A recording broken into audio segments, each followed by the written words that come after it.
We would now like to invite Dr. Napoleone Ferrara to the stage. Thank you very much. It's a really great pleasure to kind of present our work actually on a field, which I think is very important, very fascinating, the vascularization. I don't think one needs to spend too many words to emphasize that this is a fundamental physiological process. Actually, it's very difficult to envision anything significant to happen in multicellular organisms unless you have a vascular supply. Actually, this slide from a relatively old slide illustrates how the endothelial cells in the embryo differentiated from local progenitors and then form a capillary plexus, and then in the adult the growth of blood vessels take place by a process which is called angiogenesis, as opposed to vasculogenesis. You have the sprouting from pre-existing vessels. Once again, this is an absolutely critical process in physiology and in development. But clearly what has been particularly interesting was to really inspire many people to join this field. It's the role of angiogenesis in diseases, like cancer, for example. This idea is a very old idea. This is a slide of 1939, described by a group of radiation oncologists at Roger University, actually, using what at that time was a state-of-the-art system, which was a transparent chambers in the rabbit ear, so such that you can observe in an invasive way what's happening. They observed that a tumor, after a week after implanting a tumor, which is the structure in between, there is this very extensive vascular supply. And this investigator made this very insightful observation, speculation. The tumor must be producing some blood vessel growth stimulating factor, which was clearly a seminal idea at the time, and there is a lot of work done in the 40s, in the 50s. But one has to certainly to recognize Dr. Judah Folkman, actually, who is the one who not only very effectively communicate all this idea, but was the first one actually to propose the therapeutic application of this field, by blocking angiogenesis, you could cure cancer. But I would say at that time, this paper was published in 1971. It was easier said than done. There was lots of work that need to be done before reaching this point. And actually, when I started working in this field, which was once again in the mid 80s, there was already a lot of work had been made. People have described, numerous factors which stimulate angiogenesis. They were classified as direct or indirect, but this is less important at this point. At that time, the most promising, the most potent were basic and acidic fibroblast growth factor, and in applying in some bioassays, there was still the most potent regulator of angiogenesis. But what was very puzzling was that first of all, these molecules are not secreted by cells, because the gene does not encode a signal peptide which is required for secretion. So this is mostly intracellular protein. So is it possible that to generate blood vessels you can have an intracellular protein which does not leave the cells? And so clearly something seems to be missing from this picture, actually. And I would say that at that time, antibody block, FGF or others didn't have any significant effect in angiogenesis. So something was missing there. Actually, this was really I think a contribution, actually. That's how my scientific story started, in the early 80s when I started working, in the UCSF, actually. I was very stumbled on the population of the cells, of the pituitary, which are still poorly known, which is called follicular cells. The cells actually, unlike the secretory cells, don't produce any hormones. Actually, I note that the cells have very unusual differentiation in culture. They form what are called domes, which means bump in the monolayer, because the cells are transporting a unidirectional fraction of water and ions. And I was I spent a lot of time trying to understand what they did. Actually, this And actually, another interesting characteristic of follicular cells, this was, again, work done in the 70s, actually. The cells were described in the 50s, it will illustrate, the follicular stellate in gray, these gray cells, interface between the secretory cells that produce hormone like growth hormone, LH, etc. And these cells have a sort of astrocyte-like organization, actually. And very frequently, there was not even by this early investigator, they end up in proximity of the blood vessels, of the perivascular space. Among the many hypotheses, people suggested the cells perhaps could play a role actually in regulating, the very extensive, very complex vasculature of the pituitary.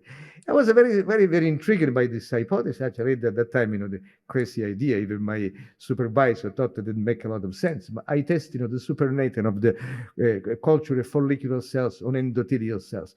And lo and behold, there was a very strong mitogenic effect, And this was the starting point of our work, We try at the time, if you want to advance the field, you needed to isolate, this protein, purify the protein, which in that period was still in the 80s a formidable challenge. You have, starting from this complex mixture with the containing hundreds, sometimes even thousands of protein, and come up with one, and that determine, an amino acid sequence which led, to cloning. And actually, in 1988, I joined Genentech, which was at that time a very great place. There was a wonderful facilities actually. In a very short time, actually, I already started working on the purification of this molecule when I was at the UCSF.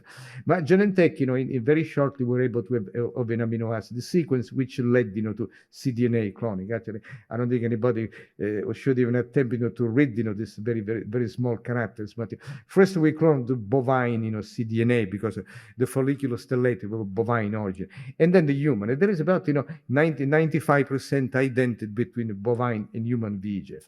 But the most important point, which is even emphasized in the title of this paper, this molecule that we call vascular endothelial growth factor is a secret, protein, unlike, the fibroblast, family. So this molecule potentially could be significant, but there was a long way to go because we determined these things. And we spent many, many years actually in actually. I would like to say that after this work was published, actually, we learned, there is another a molecule that is called vascular permeability factor, was actually, work by Dr. Dvorak at Harvard, identified in 1983. But took, in this case, this timeline illustrated how challenge could be to fully isolate a protein. They were able to purify the protein only in 1990. So our work was published in the previous years. But irrespective of which work was published first, this is also a very important activity. I will try to explain, to go throughout my talk, of the significance of this activity.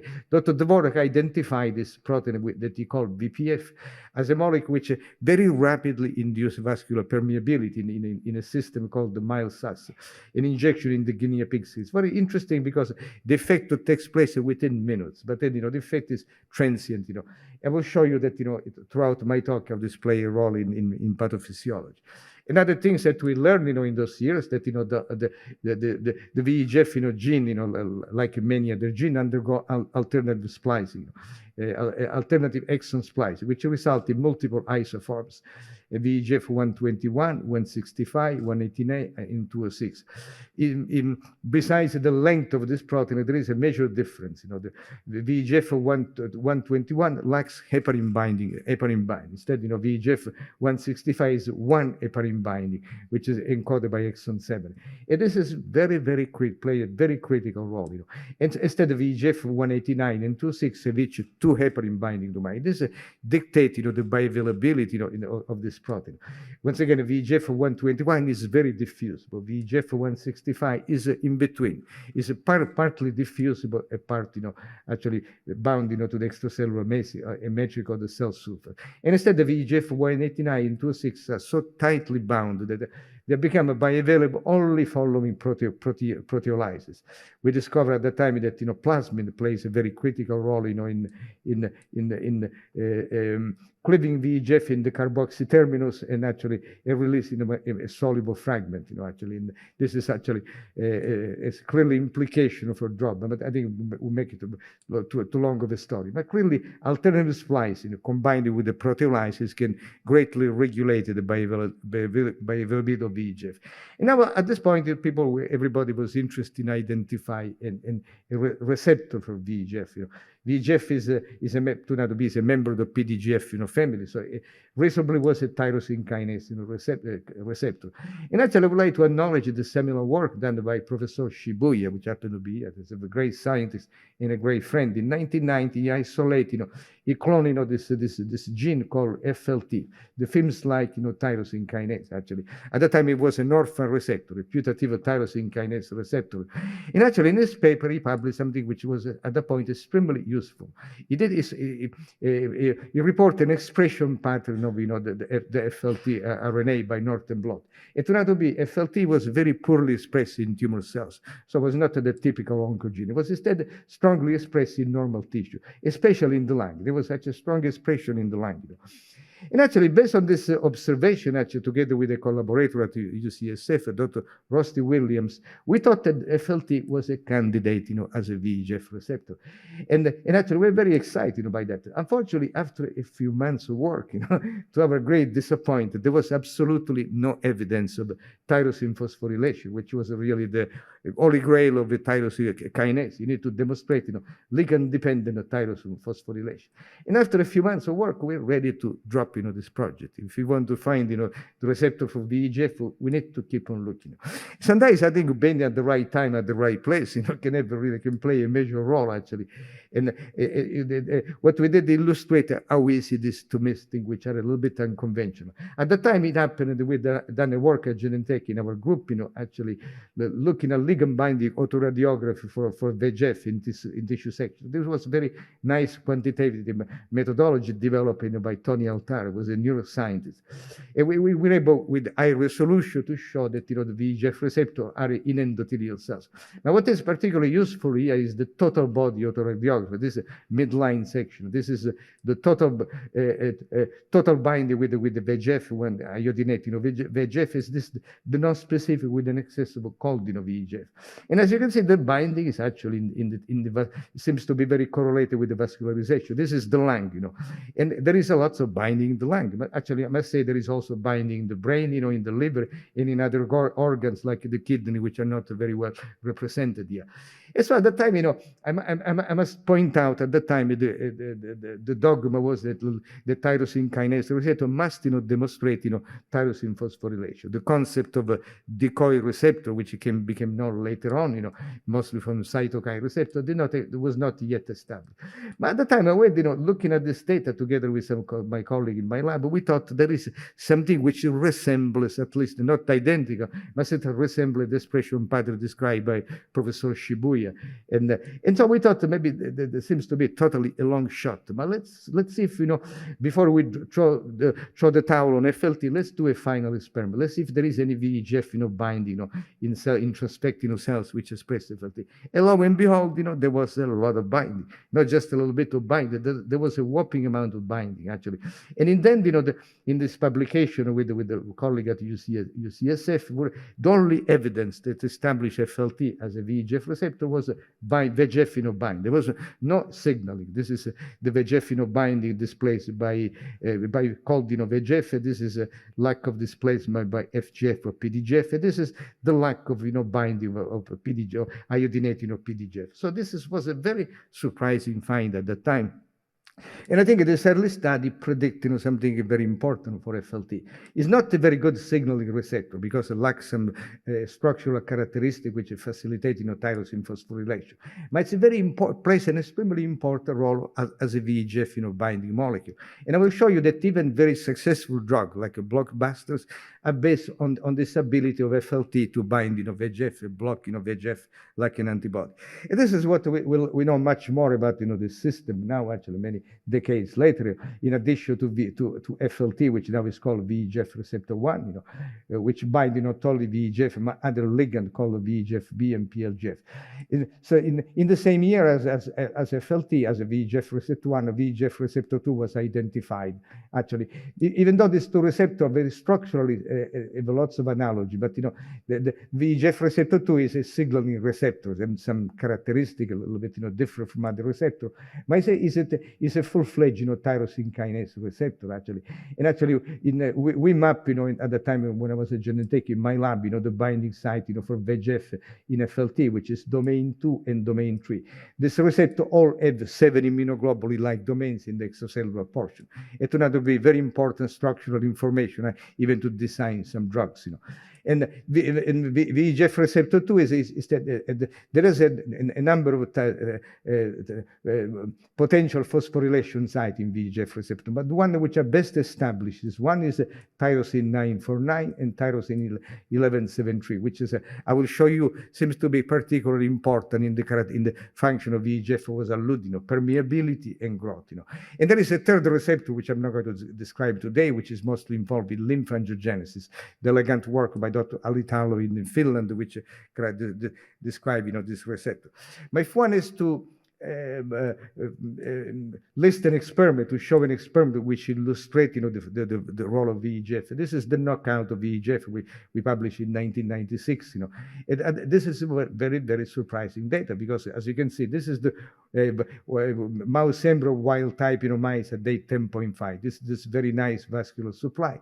And instead, in the VEGF mutant, which lacks only one allele, there is already the embryo is severely underdeveloped. They are probably dead. And there is a positive lack of blood vessels. So this was one of the extremely critical genes, which is really incompatible with life, at least in mice, even in the heterozygous state.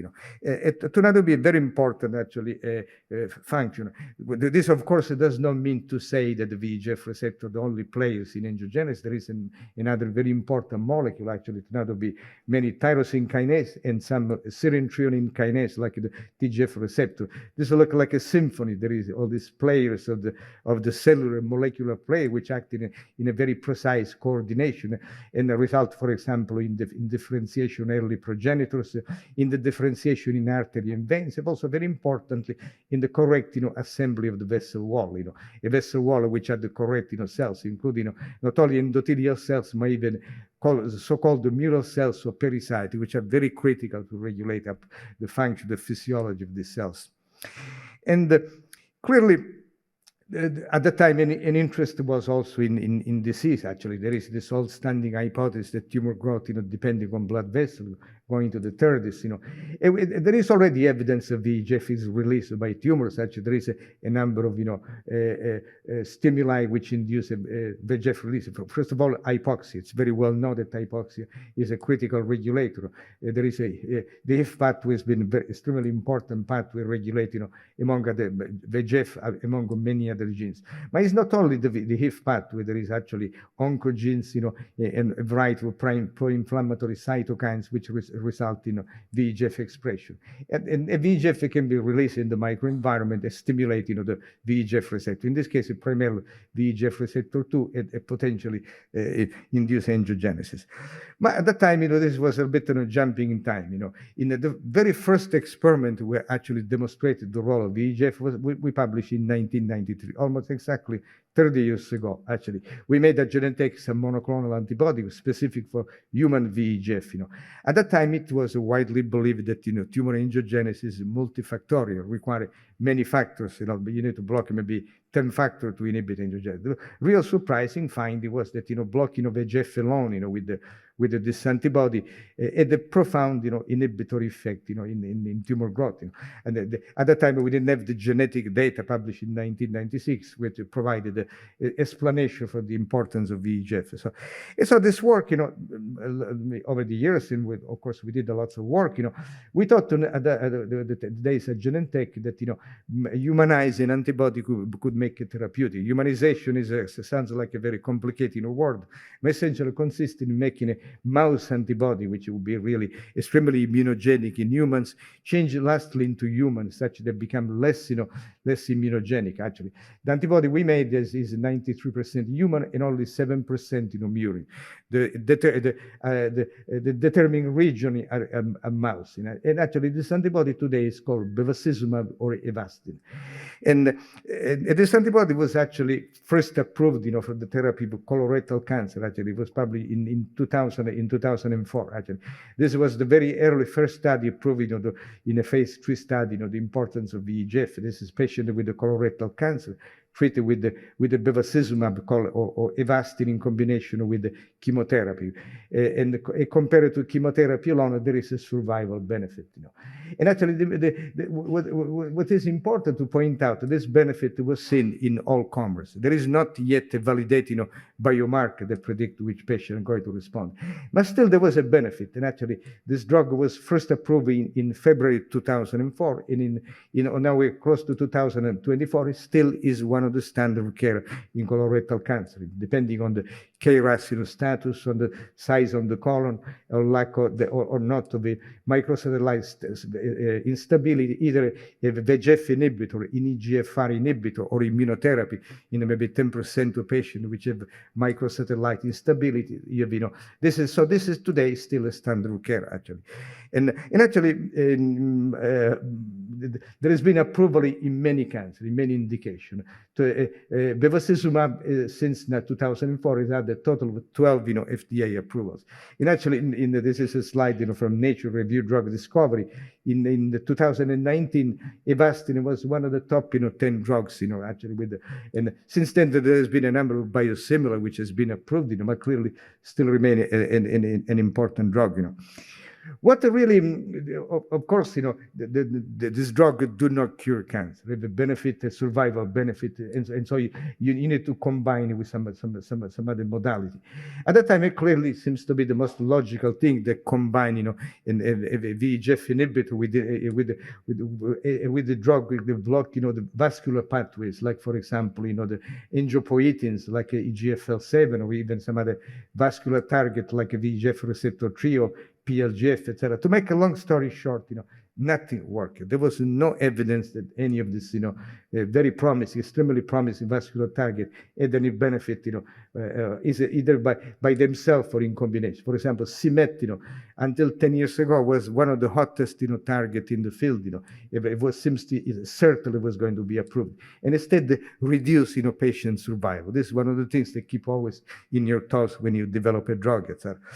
So we thought, if you want, to understand, to improve the activity of VEGF, perhaps we should look at other targets, And what we thought was the tumor microenvironment, which even now is an extremely hot, field, Besides, the simply tumor cells and endothelial cells, there is a very complex interplay between a variety of inflammatory cells, like a fibroblast, pericytes, and etc., etc. And there is this interplay of cells coming from the bone marrow, which, once they reach the tumor microenvironment, they can participate in tumor angiogenesis. This was the idea that we work, actually. First of all, we developed, in this case, we're using syngeneic mice, actually. So you have an intact immune system. At the time, we developed some antibody, some novel antibodies, some phage-derived antibody, which are species cross-reactive. So they block, mouse and human. Instead, Avastin only blocks human VEGF. So be not the right reagent to do the studies. We identify some cell line, like the TIB6 and B16, which is a melanoma, which are very responsive to anti-VEGF as a single agent. There is as much as 80% inhibition. Another cell line with this Lewis-Lung carcinoma, the EL4, which have a much more moderate response. And we thought by comparing and contrasting this these cells, we could learn something, actually.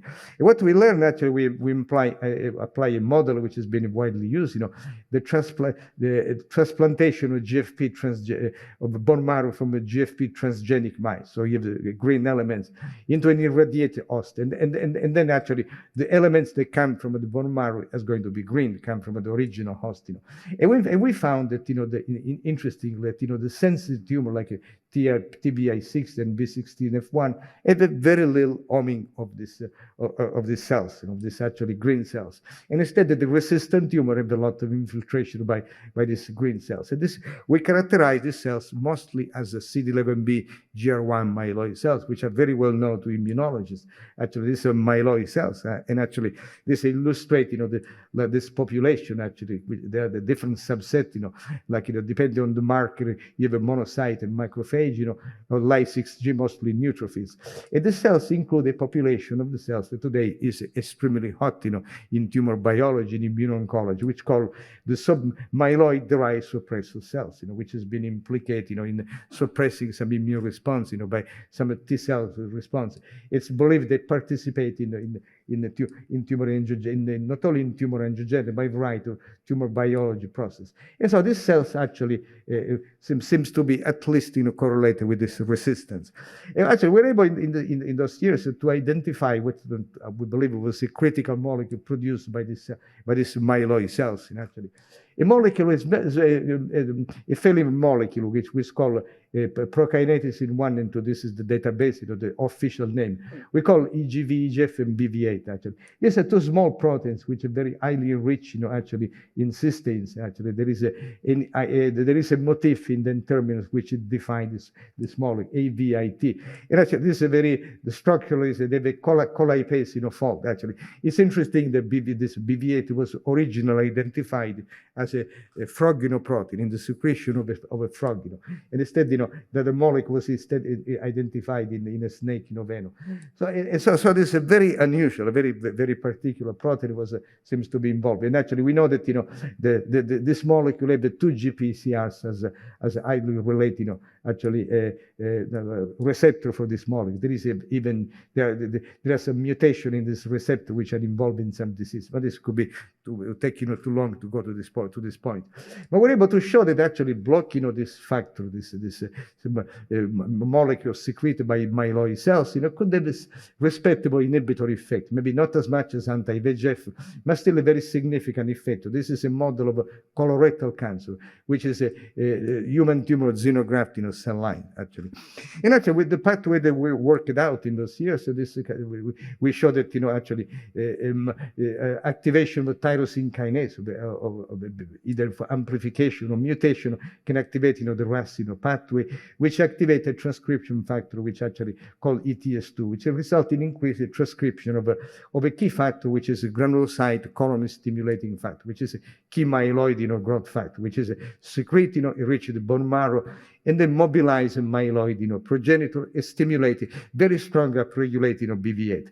And then our hypothesis, when these cells reach the tumor microenvironment, can promote angiogenesis.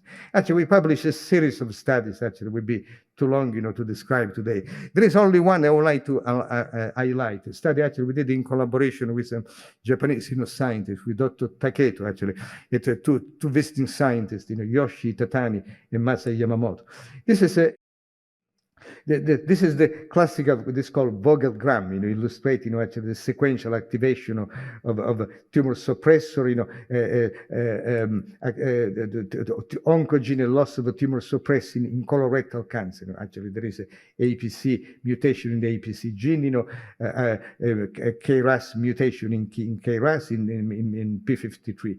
And this is kind of the most advanced, tumors which are multiple mutations, actually.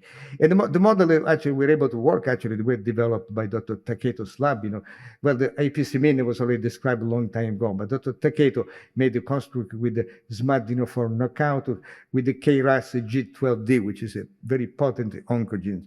And actually, without going too much detail, I won't go only the punchline of this paper, because probably took a very long time to get the story together. But the punchline was that, in genetic model of colorectal cancer, even with the triple mutation, actually anti-VEGF antibody had an effect, a biological effect, which actually I'm not showing that, but this publication was published a couple of years ago. There is still a benefit, which seems to be contrasting what we see in patients. We needed to combine it with the chemotherapy. What was very interesting that, introducing a pro-inflammatory environment given by potent agent like the dextran sulfate strongly promoted colon cancer growth in this model actually, and at this point anti-VEGF does not significantly inhibit tumor growth, and in this case we were able to re-encounter our favorite molecule, in this case this BV8 protein and the role of GCSF. If one block actually GCSF or BV8, there is a significant inhibition of tumor growth, and we believe that this might have some clinical implications because patients with the colon cancer, actually, this is taken from a clinical trial with the bevacizumab, there is an increase in the plasma level of this BV8 protein. And the level of this protein is a prognostic factor. High levels are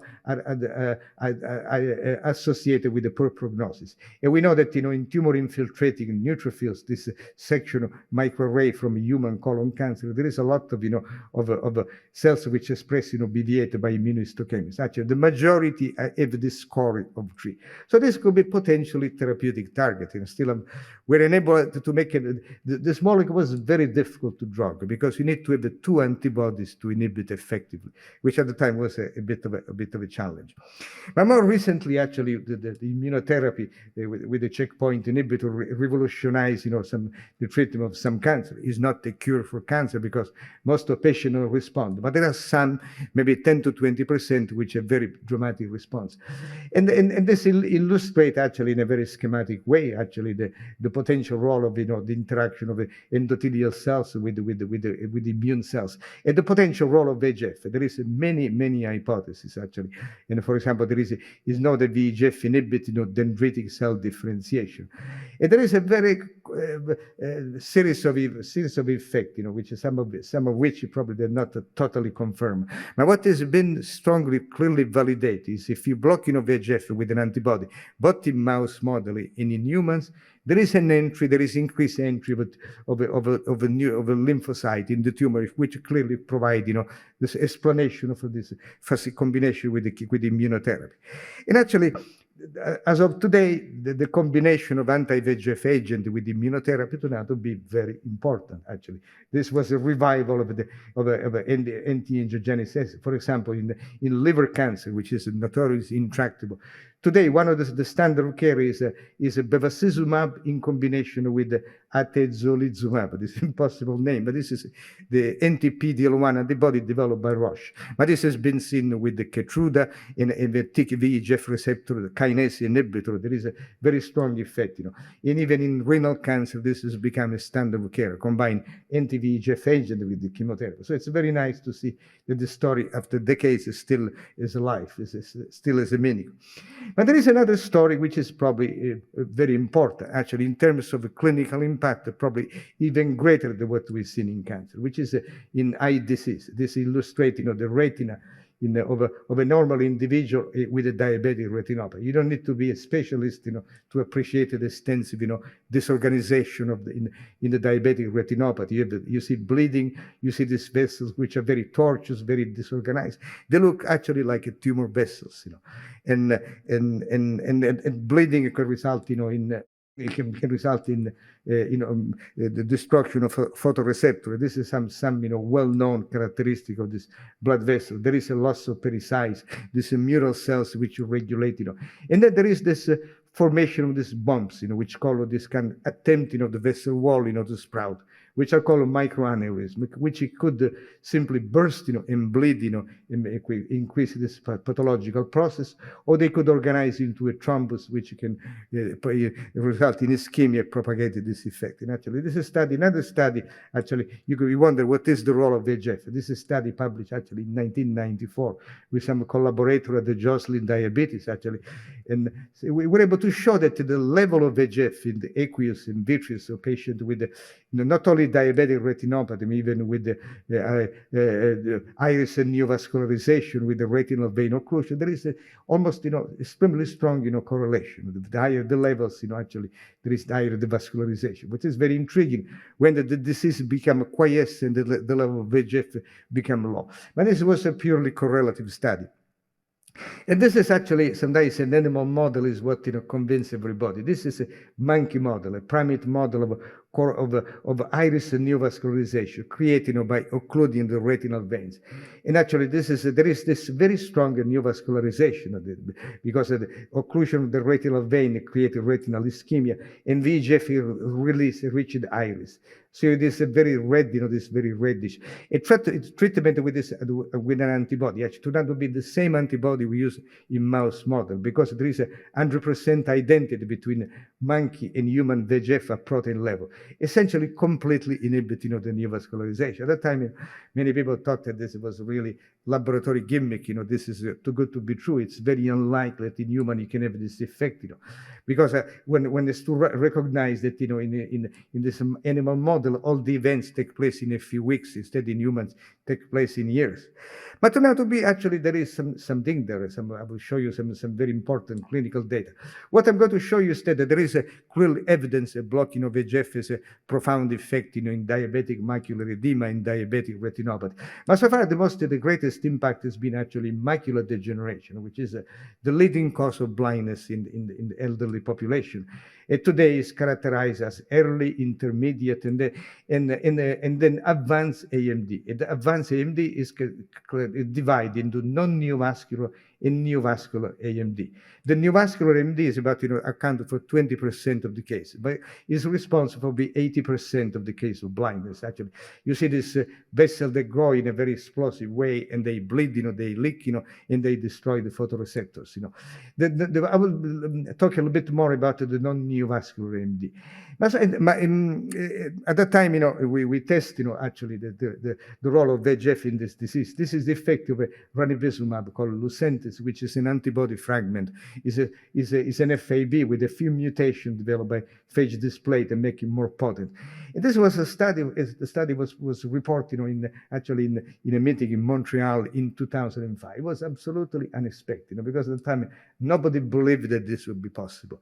That this is the control group. This is a visual acuity. This is not a placebo. This was at that time the standard of care, which is the photodynamic therapy. And there is a little bit of increase in visual acuity, and then this vision loss.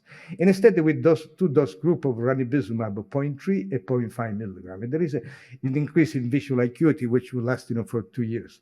And so, and this was a very, very unexpected data.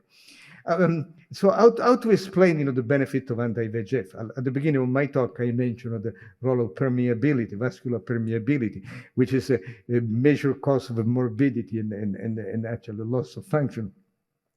And now we have two types of permeability, actually. One is the acute permeability, which is essentially the effect described by Dr. Dvorak in the early 80s. There is the pathway has been very worked out by a number of investigators, actually. There is a prominent role of a tyrosine 949 and VEGF receptor, which result through adapters, phosphorylation, SARC, FAC, and then, result in the transient opening up of junction mediated by V cadherin. So this is purely a transient phenomenon. But even the knockout study showed that this effect is acute and not very durable. But there is another effect of VEGF impermeability. Actually, if there is a persistent stimulation of VEGF, you have this growth of blood vessels, which tend to be abnormal. They look like, exactly like the pathological vessels, they sprout, they lack, pericyte, they develop a microaneurysm and result in bleeding and leakage, It turned out to be that these vessels are very extremely sensitive to anti-VEGF, actually. The administration of anti-VEGF not only inhibit, further growth, but what is most, striking, they remodel these vessels in a way there is some regression of the vessels which are not, covered by pericyte, the most abnormal normal vessels, which has been called by some investigators normalization. I would rather call it, remodel, because of normalization is a very complex concept, which has been very difficult to translate. But there is a very significant benefit in that. Today, there are a number of drugs, not only which is approved by the FDA for the treatment of disorder. Actually, Avastin is not approved, is widely used off-label because of the cost, because people can only quote, vials from colon cancer. There's a minimal cost, and it's very effective. This is ranibizumab.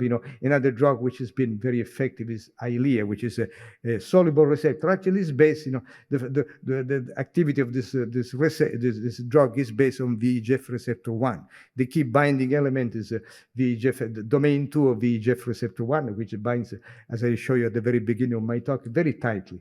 And then there is another drug, it's a single chain FB, we call it BOVU. Actually, this drug, illustrates how challenge to develop a drug.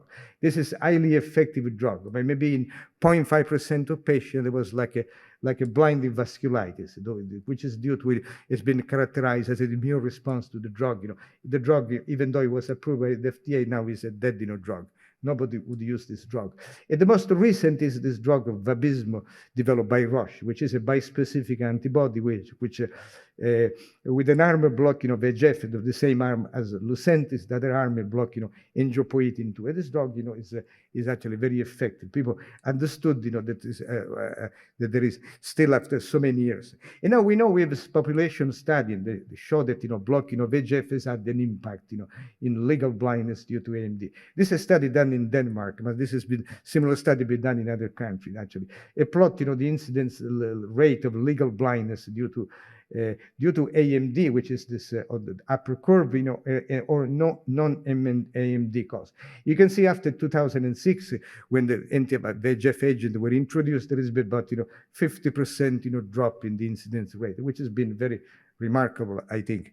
But there is clearly a challenge, actually, in making this therapy available. There is a big discrepancy between data in clinical trial and clinical data. This is a study, highly cited study, which showed that what is the effect, of anti-VEGF, agent therapy in AMD patient in multiple European countries. This is a retrospective analysis about 2,000 patients, over 2,000 patients treated with ranibizumab.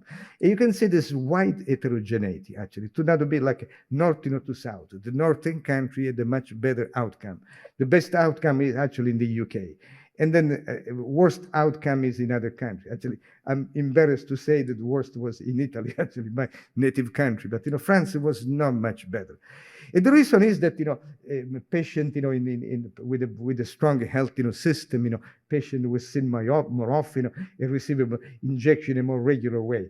And the UK did the best. But there is actually, even the UK, actually, on the second year, because of this look at 2 years, there is actually drop, in the effect in vision. Because the first year, patient receive about, 4 to 5 injections. The second year, they receive, about 2 injections. It illustrated the burden of this intravitreal injection. A patient at some point, they don't want to do that. They say too much of a burden.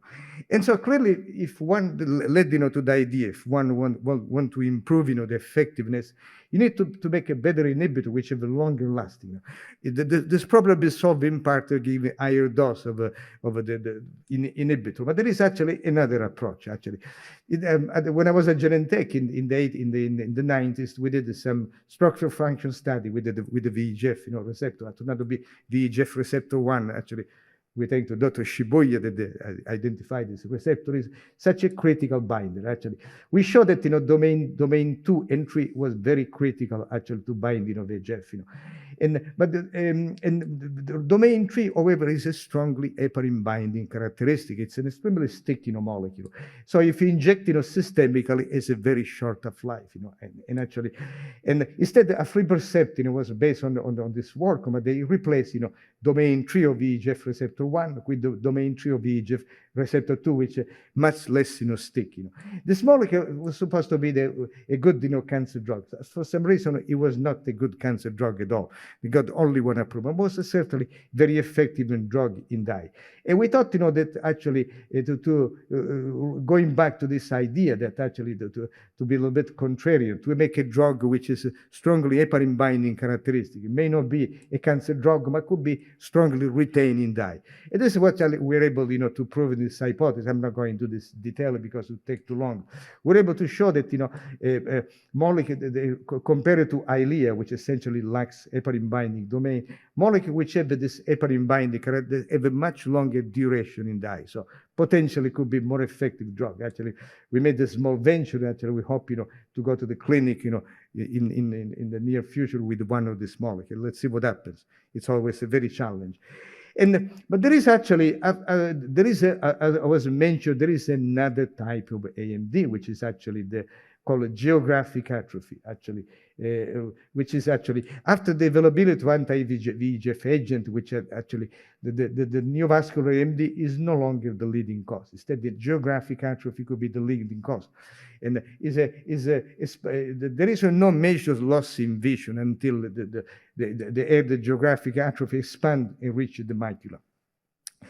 And there is now the genetic study, the genome-wide association study, have identified a variety of genes which are risk factors, gene variants which are risk factor for AMD. Actually, there is a lot of them. But the one which is the most investigated is complement factor H, which is an endogenous inhibitor of complement. So it's an endogenous, actually, dampening effect of the complement. People which is homozygote for a certain haplotype is like a 7 to 10-fold increased risk of AMD. And this seems to be the ideal target, actually, but turned out to be, it's not be so easy, actually. This is the pathway, the complement, pathway, actually, and by review by Dr. Zhang, actually. And the early attempt, targeting, for example, like a factor D, which is not listed in the slide, but it's a key activator of alternative pathway. They don't have absolutely any effect, actually. And instead, recently, 2 drugs have been approved, which target the respective C3 and C5.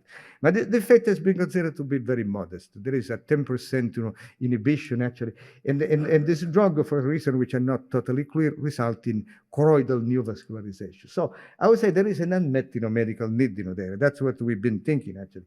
There is another point, which is actually how the vascularization can play a role in AMD, not only as a cause of tissue damage in the case of a choroidal neovascularization, but it's very clear that in geographic atrophy, there is a loss of a blood vessel. There is a loss of the choriocapillaris, actually. There is a dropout, of endothelial cells which precede, all the atrophy. And there is a very tantalizing study, a recent published, showed that, the progression of geographic atrophy somehow stopped or slowed down in proximity of area of the neovascularization, suggesting if one could perfuse this tissue, perhaps it could have a beneficial effect, actually. The study showed actually, graphically illustrated and quantified the loss of, choriocapillaris by a group at the University of Iowa has done a lot of work, compared to control group, in geographic atrophy, there is a dramatic loss in choriocapillaris. And so we, together with some colleagues, we speculate it could be, perhaps, if we manage to reduce the capillary dropout, perhaps we could prevent, geographic atrophy and provide maybe an additional alternative therapy to complement inhibition. This illustrated once again the choriocapillaris, which is this extraretinal vascular bed, and this is the retinal capillaris, and actually. This is the area, the choriocapillaris, which plays such a critical role in macular degeneration. And you could think that you could give a VEGF, to prevent, this dropout. Once again, VEGF is this well-known effect on macular on permeability. Even though VEGF is the critical regulator of choriocapillaris growth, as a pharmacological agent, it could be very difficult to use, And so we need to be creative, find an alternative way. This is what we've been thinking over the last work we mostly have done, at UC San Diego over the last several years. There is this concept which now is very prevalent in vascular biology, which is the organotypic differentiation of the vasculature. blood vessels at a descriptive level, obviously different from the heart, to the kidney, to the liver, etc. But there could be not only in this difference translate, you measure transcriptomic, heterogeneity, endothelial cell transcriptomic heterogeneity. This is one of the many atlas which have been published actually in this respect. But this could be a very valuable resource. Starting from this data could be a little bit like looking for a needle in a haystack, So it'll be very difficult to go from there. And we thought, to use it, the work that we've always done, starting from a biological approach, from a biological basis. Actually, in the early 2000s, using this approach, we identified this mitogen was selected for endocrine gland endothelium. So illustrated there is a molecular basis for some difference, in the regulation of endothelial cells. This molecule was a selective inducer of endocrine gland endothelium. Actually, this molecule seems to be a risking factor for in infertility. And then we thought perhaps we can find a cell line which could be really good, model a system to identify new endothelial growth factor. And based on the literature work we did, in our lab, we found that there is a cell line called LN229, which is a glioblastoma. Tumors produce the most incredible things. Does not produce, VEGF, and we're able to validate, that in our hands, actually, this cell line is not affected by anti-VEGF antibody, but still they grow in vivo. And we did an extensive analysis with the antibody array, showed that none of the conventional growth factors are produced by the cells. And at this point, we decided to take an approach, actually, to we show that the condition media from these cells actually is a mitogenic effect. We test, choroidal endothelial cells as an asset. This was the critical thing, We want to have the right, the right asset in place. And the condition media is an effect, which actually is not, blocked by an anti-VEGF antibody, and actually very respectable effect. And we did some purification of this molecule. Actually, today you don't need, to purify a protein to homogeneity like in the 80s. The mass spec, combined with the computational tools is extremely powerful. And we're able, in a very short time, to give an identity to this molecule.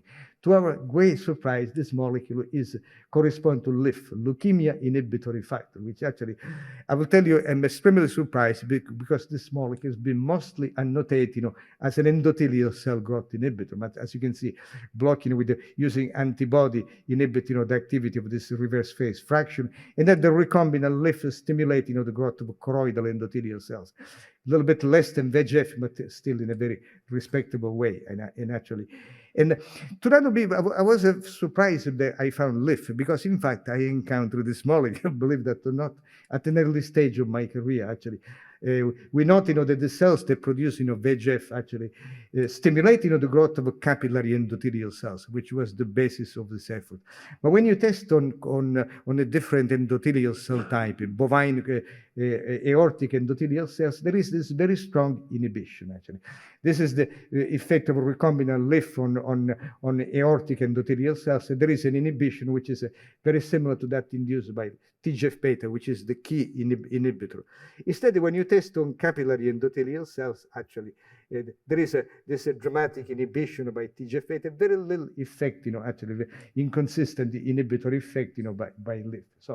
And so this was at that time a very interesting, we speculated that LIF could have cell type, endothelial cell type specific effect. The LIF field became extremely complex.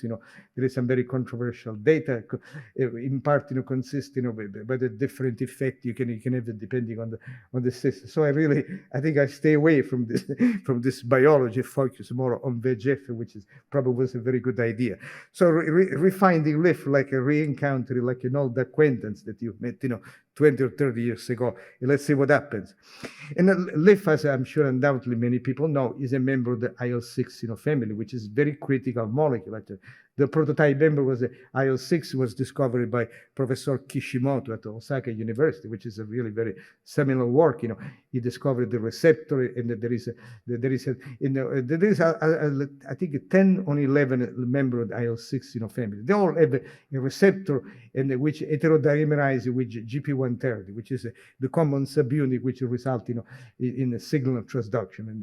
And actually there is even great biological diversity, like inflammation. There is a LIF, and CNTF, a ciliary neurotrophic factor, which is a very potent neurotrophic factor, and others, etc. And we're able to show, in fact, that LIF promote bovine choroidal endothelial sclerosis using the JAK-STAT3 pathway, which is a very well-known pathway induced by the cytokines, actually block actually with a specific inhibitor like of the MAP kinase, actually, instead is a baricitinib, which is JAK inhibitor, completely block this effect, and sRNA for the STAT3 inhibitor the mitogenic effect. What was very curious also that we went back to the study with aortic endothelial cells. We were able to replicate the study done in 1992. And there is in fact a very dose-dependent inhibition by LIF. And even in this case, the STAT3 pathway plays a role. It's very critical to induce, and in this case, not stimulation, but inhibition. And it's very, very curious, actually, very, very interesting. In this case, the STAT3 result in activation of a pro-apoptotic pathway, which is mediated by catepsins, actually. I'm not going into this detail because probably I hope we're on time, but and even in this case, even as sRNA for STAT3 will leave this inhibition. So this is very, very, very intriguing. Actually, we're able to show that actually the recombinant LIF actually is an effect, when in intravitreal injector induce angiogenesis in the retina and actually in other things. But what is probably also this is a very critical experiment, which is the base of the story. LIF does not promote vascular permeability, unlike VEGF. So it does not have potentially the deleterious effect of injecting VEGF in the retina. This is the Miles assay with VEGF is an effect, a LIF does not have any. And in this case, this is the vascular permeability induced by VEGF, which you don't see with LIF. But it was very interesting that the most important experiment was to test that LIF has any protective effect on the retina. And we're able to show that in a model of a sodium iodate induced oxidative damage, which is a model of a geographic atrophy. LIF has a protective effect. This is shown with the staining. It is the histology. You can see the layers of retina are much more normal, for treatment with LIF or CT1, which is a LIF-related molecule. So this is turned out to be very, very intriguing. And actually, this was an experiment which I thought was very surprising. I tell you at some point that the omics are very difficult to interpret. In this case, turned out to be extremely valuable, really, at least in validating at this level our hypothesis. This is single-cell transcriptomic data from a data set from a human choroid, developed by a group at the University of Iowa, was very widely used, etc. And we analyzed together with some colleagues, based on the Seurat and other methodology, in looking at the expression of the IL-6-ST, which is the official name for the GP130 subunit. It is the LIF receptor, the IL-6 receptor, and KDR, which is the name for the VEGF receptor. And as you can see, the common subunity is expressed in virtually all cells, as you would expect, from a common subunit, all this receptor. The LIF receptor is expressed in pericytes and in fibroblasts, and to much greater extent is expressed in endothelial cells, in choroidal endothelial cells, And instead, it's almost to the same extent as the VEGF receptor 2. What was very important to prove is that, the IL-6 receptor, IL-6 is strongly implicated in inflammation. Is expressed, to some degree in endothelial cells, but obviously expressed strongly in monocyte and macrophage, in pro-inflammatory cells. But the LIF receptor is not expressed in these cells. So potentially this could be a very useful system that you could, to make some kind of, regenerative medicine. I think it could potentially protect, endothelial cells in the choroid using this model. This is a model, our working hypothesis, actually, that, this is in the healthy macula with the choriocapillaris. And then in GA, there is geographic atrophy, there is this dropout. And we hope that, obviously, that, giving a survival factor like a LIF, could have a protective effect. Actually, we made with some colleagues, some collaborators, a series of analog which have a much longer lasting. It could be potentially tested, in clinical trial, actually. And so this is what we hope that we do in the regenerative medicine. Last, a few minutes, I would like to, I hope I have some time left, I would like to touch on another very exciting aspect of regenerative medicine, which unfortunately was not been successful. The idea that if you give a VEGF, you could, actually promote, revascularization in ischemic limb. This is a rabbit model with the femoral artery being ligated and excised, And in this work we did, in the 90s in collaboration with Dr. Isner at, St. Elizabeth, was at the time, this was one of the hottest, field was at the time therapeutic angiogenesis. It was extremely promising. You can make, a single administration of VEGF inducing blood vessels and looks very promising. Equally promising was data done, in models of myocardial ischemia. And this is Dr. Michael Simons, and now he's at Yale, and showed that in a pig model, this was thought to be a very high bar model, much more than the rabbit model actually, which was supposedly more clinical relevant. And a very low dose of VEGF, in this case, even a single administration of VEGF in the coronary artery could have a dramatic reduction in infarct volume. This was so promising, actually. We were very excited by this data and came with this extremely disappointing data. I still remember was sometimes in 1999, Genentech had to issue a press release, for the stock market and announced the trial was completely negative. So we are totally devastated by this data. How is it possible that this fantastic preclinical data ended up, in nothing? Still, we don't totally understand, the reason.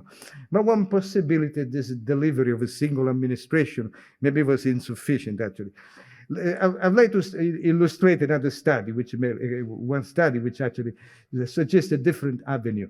This was actually a study published in our lab, 20 years ago. But the study has been actually, is at the follow-up, multiple investigators following this story. This was a totally serendipitous observation.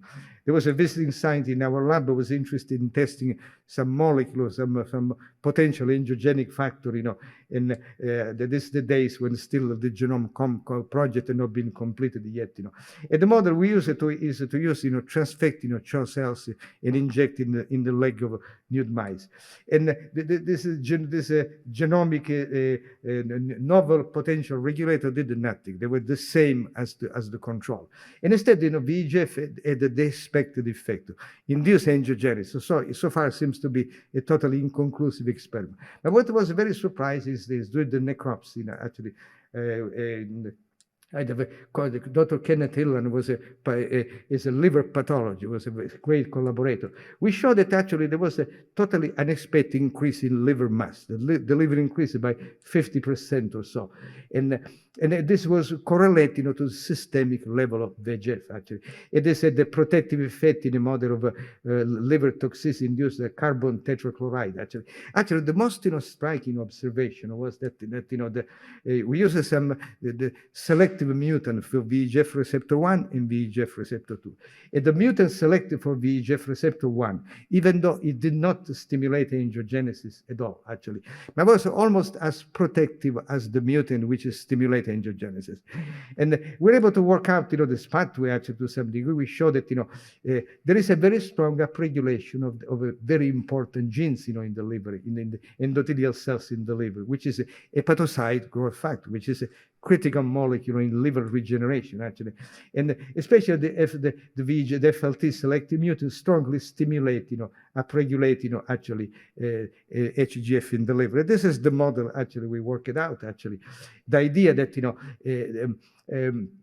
that in addition to direct effect of a growth factor on endothelial cells, the endothelial cells can be instructed, to produce, factor which can promote, the tissue regeneration and growth. Actually, in this case, we focus HGF was clearly the most important, but also IL-6, CTGF and others were actually induced, by, and we believe that this is strongly protect, this at that time it was a new concept because nobody's demonstrating, this idea. And actually, this story is the follow-up, actually. Dr. Shaheen Rafi at actually Cornell University, actually, a number of years later, actually 7 years later,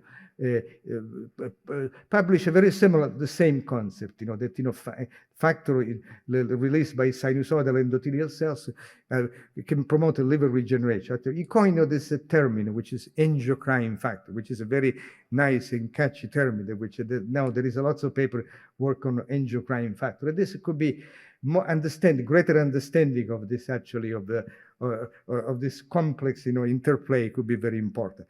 And I would like to leave you with this extremely provocative finding. Actually, was published like a couple of years ago by an Israeli group, by Eli Keshet.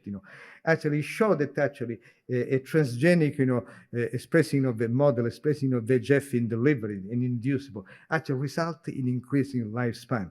So VEGF could be the longevity factor. I don't know if everybody is convinced by this data, but certainly it's a very, I'm convinced that this animal data are real, because this is very serious group, But whether this can be translated in humans can be remain to be seen. But certainly it's a very provocative idea that actually the neovascularization of VEGF, and actually this paper proposed the soluble FLT. Again, our friends VEGF and FLT play a critical role. In aging, there is a dropout in VEGF, and there is an increase in the level of FLT, which blocks, VEGF. So time will tell if the story will pan out. Maybe we'll live longer, if we start, taking VEGF. How to deliver is going to be difficult. I'd like to end, this talk, I'll give you an overview of the role of VEGF, in some cases, probably not in enormous detail, but there is many aspects of the VEGF which are very important, not only in developmental biology, but also there is a clinical application, which is very real clinical application in cancer, especially today, the combination with immunotherapy seems to be very important. And that clearly the most significant impact has been in neovascular disease. And clearly there is a lot more work that needs to be done. We'd like to thank you very much for your attention. I want to thank, as I said, in my initial remark, it's very difficult to acknowledge everybody. I would like to thank, some collaborators who were recently in my lab, collaboration with Dr. Taketo and with Yoshi Tatani and Masa Yamamoto did a great work, but since they are both, colon cancer surgeons, they didn't go back, to Kyoto University to continue their work. And we're still very excited by this idea. Thank you very much for your attention. Dr. Ferrara, thank you very much. We would now like to begin the Q&A session. We only accept the questions in English. For those of you inside the venue, please raise your hands if you have a question and wait for a staff member to bring you a microphone. For those of you attending Zoom webinar, please use the raise hand feature. You will unmute it when your turn comes to speak. Please do not type your questions in the chat. So, Dr. Kurihara, please. Please. Thank you for excellent presentation. I'm Yuki Kagoya, and I myself is studying cancer immunology and immunotherapy, and very interested in the mechanism of how anti-VEGF therapy enhances the effect of cancer immunotherapy, especially the immune checkpoint blocker therapy. So my simple question is whether anti-VEGF therapy improves oxygen supply to the tumor tissue, because at least transiently it negatively affects oxygen supply because it destroys tumor vasculature. But after reconstruction of the normal cells, does it rather improve oxygen status in the tumor, and it also positively affects the immune cell functions? But well, I think it is a very great question. I don't think there is any, the data in the literature, a little bit confused, a little bit, conflicting, actually. There is the hypothesis by Dr. Rakesh, Jain, that, actually the normalization actually resulted in improvement in, I don't think everybody has really seen this effect, Is it possible that the anti-VEGF destroys some blood vessels, which in turn can have some anti-tumor effect, tumor necrosis, which may result in release of cytokines, which can attract, neutrophils, But the story is a little bit, murky because VEGF has been shown to have some direct effect on immune cells. But I think the effects are very small, actually. From what I've seen, compared to the correct, chemokine on cytokine is very small. But what this effect on the vasculars, you can clearly amplify this effect. Not maybe direct effect of VEGF, but effect of actually this milieu of this inflammatory cytokines, which actually can activate, lymphocytes. Thank you so much. Thank you. Congratulations.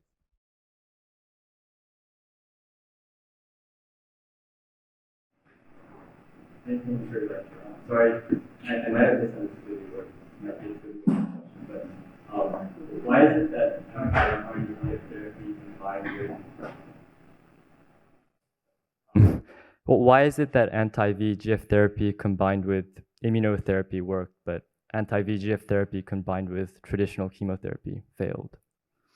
Well, I will not put in these terms, so black and white, because anti-VEGF therapy combined with immunotherapy, as I said, benefit in some cases still the standard of care. For example, in colon cancer, immunotherapy does not work, except maybe 10% of patients which have a microsatellite instability. So all the combination with the anti-bevacizumab or other anti-VEGF agent with conventional chemotherapy still is a benefit.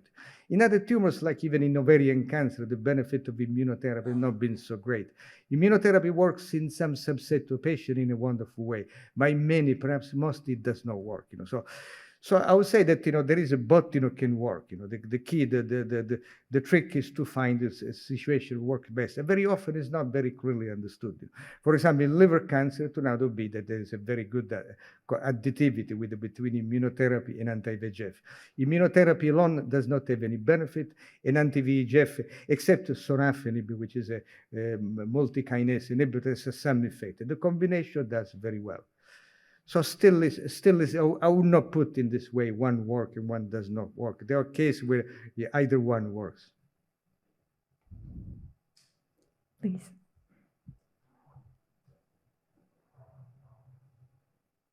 Okay. My name is Toshiko Ihara, Faculty of Department of Ophthalmology on Keio University Hospital. And then I really enjoy your wonderful talk, and you provided not only historical discovery of VEGF and its antagonism, but also you provided very recent cutting edge of very new findings. For example, LIF in choriocapillaris, and probably that is promising to promote regeneration of choriocapillaris, probably. So my question is, do you have any idea or evidence correlation between reduction of LIF in aging retina or complement factor pathway? Because as you showed recently, in this year, complement inhibitors is accepted by FDA to protect geographic atrophy, and then you provided the possibility of LIF could increase, probably regenerate the choriocapillaris. So, yeah. No, this is a great question, actually.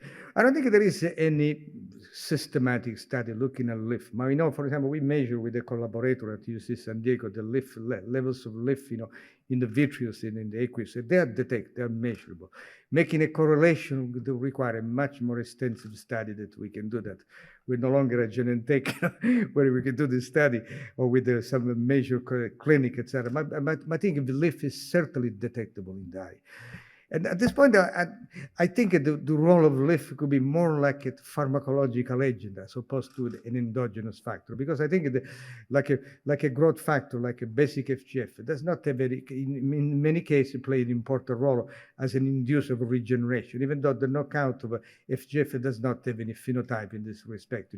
But the biology, the fact, the localization of the receptor, to me looks very promising. So that's what we hope to see actually. The fact that there is no, there is not a measure of phenotype with the lymph knockout. There is mostly in the defect in blastocyst implant, but there is also phenotype in the retina, which is very complex phenotype in the retina actually, which has been described, etc. But I believe in this case, the high expression of the receptor in the choriotype, which is much greater than retinal endothelial cells.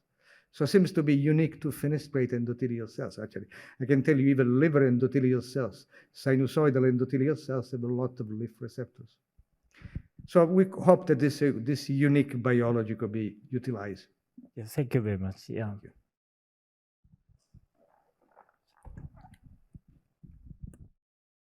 Very great talk. So I'm very much impressed with your whole history of your long years research, and I'm very impressed. And my question is, could you tell me more about your thought on the Eric Keshet's paper showing the effect of VEGF on aging and longevity? So you said well, I mean, I said that really, Elie Keshet is a very distinguished investigator. I really was somebody who made the very important discoveries, etc. But we know that and this is the question that everybody, even the Gordon Conference, many people ask this question: how can it be that the one factor promoting longevity? A similar effect has been seen, for example, with rapamycin, actually, with increasing longevity. So there are many molecules that actually in mice, can have an effect. And actually, the study by Keshet was done in a mixed background, which is reduced lifespan. So maybe that this is the reason why they saw this effect. I can only say that time will tell. I cannot say anything else. So how do you think about the permeability effect? Maybe VEGF promotes vascular permeability. It may affect the longevity negatively, I guess. I think that the effect on permeability with one which was very detrimental could be this very acute effect. Probably this effect to give a tolerance, because even there is a tachyphylaxis to this effect of VEGF. In the long-term effect, I think it's very difficult to tell, because there are potentially some detrimental effect. There is a study showed that expression of VEGF in this long-term expression in the myocardium can result in the artinoferro. There are still a lot of questions that out there. This is a very provocative study, but I think that there is much more work need to be done. To establish how they did only one experiment, because that was the interesting thing, because the study lasted over a year. So it's not a study you can repeat, etc. So other people, I think, are trying to. I'm sure that many people will try to repeat, this experiment. Okay, thank you so much, guys. Yeah. Any other questions? Please.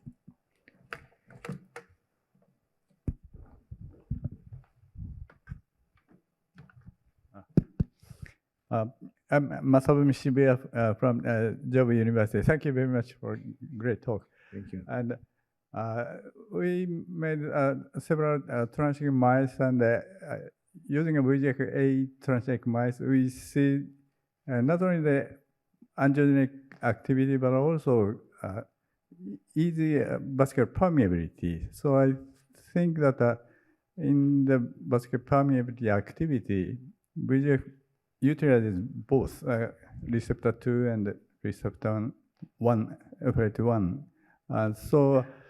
And when we use the VEGF-E, we call this R2 specific ligand. We see better angiogenesis without much vascular permeability. So we think that the VEGF-E, like R2 specific molecule, may be a good agent for the pro-angiogenic therapy. I would like to ask you your idea. Well, I don't really know actually, but I think we made the mutants actually with our colleague in protein, some highly specific VEGF mutant. It was a very good control. One is much control actually. with a few amino acid difference, you have a mutant which is completely selected for R1 and R2. And R2 mutant was very potent in the mild SAS, which is, of course, is only one, measure only one aspect of permeability. They're like the wild type. And instead, the R1 selective mutant didn't have any effect in that system. It can be in a complex in vivo system, when you give, persistently, you give a very different effect. But on that, the effect of R1 could be in part mediated by binding VEGF, by regulating, the VEGF bioavailability. But it is a very intriguing idea, a very intriguing possibility. Thank you. So we have reached the end of the Q&A session. Thank you for your questions. And Dr. Ferrara, thank you very much. Thank you.